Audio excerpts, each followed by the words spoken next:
नमस्ते मैम। तुम्हें किसने भेजा यहाँ पर? पियून का कैबिन तो मेरे ख्याल से नीचे गेट के पास है। नहीं मैम, मैं यहाँ पर इंटरव्यू के लिए आई हूँ। इंटरव्यू? तुम्हें किसने बोला कि यहाँ पर इंटरव्यू चल रहा है? वो मैम, मैंने आपकी कंपनी का ऐड देखा था।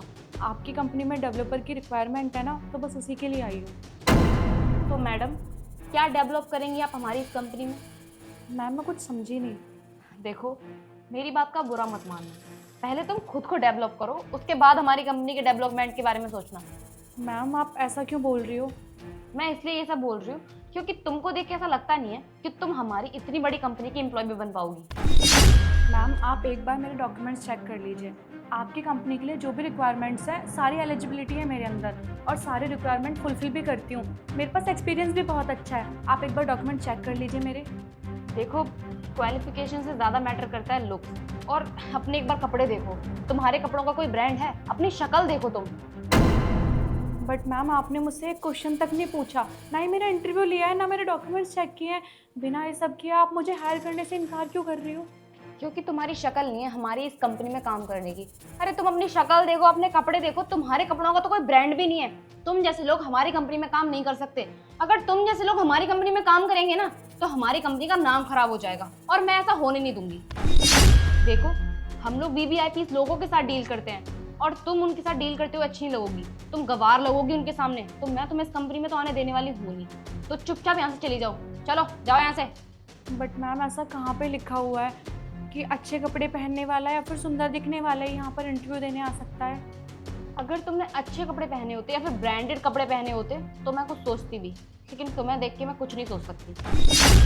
मैम लेकिन आपने जो रिक्वायरमेंट डाली थी उसमें तो कहीं नहीं लिखा था कि एम्प्लॉयज़ ब्रांडेड कपड़े पहनेंगे। और मेरे घर के हालात कुछ ठीक नहीं है। मेरे घर पे फाइनेंशियल इश्यूज बहुत ज़्यादा है, क्योंकि सारे घर का खर्चा मुझे मैनेज करना पड़ता है। मेरे पापा नहीं हैं।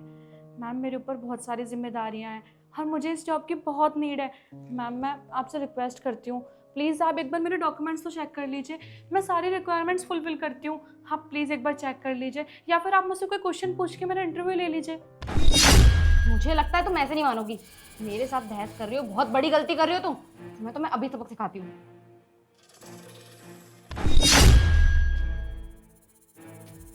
अब पता चली तुम्हें तुम्हारी औकात। अब दोबारा मेरे साथ बहस करने से पहले ना 100 बार सोच लेना। अब जाओ यहाँ से। अरे ये ऑफिस में पानी किसने गिराया है? सर, मैंने गिराया। अरे लेकिन क्यों? सर, मैंने इस लड़की से बोला कि हम लोग इसे हायर नहीं कर सकते, उसके बावजूद भी ये मेरे से बहस करे जा रही है, बात को सुन ही नहीं रही। हायर नहीं कर सकते, लेकिन क्यों? सर आप खुद देखिए ना इसे, कि किस एंगल से लगती है कि ये हमारी कंपनी में काम कर सकती है। मैंने तुम्हें ऑफिस में इसलिए नहीं रखा है कि तुम लोगों को उसके कपड़ों से जज करो, बल्कि इसलिए रखा है ताकि तुम इस कंपनी के लिए बेस्ट एम्प्लॉय हायर करो।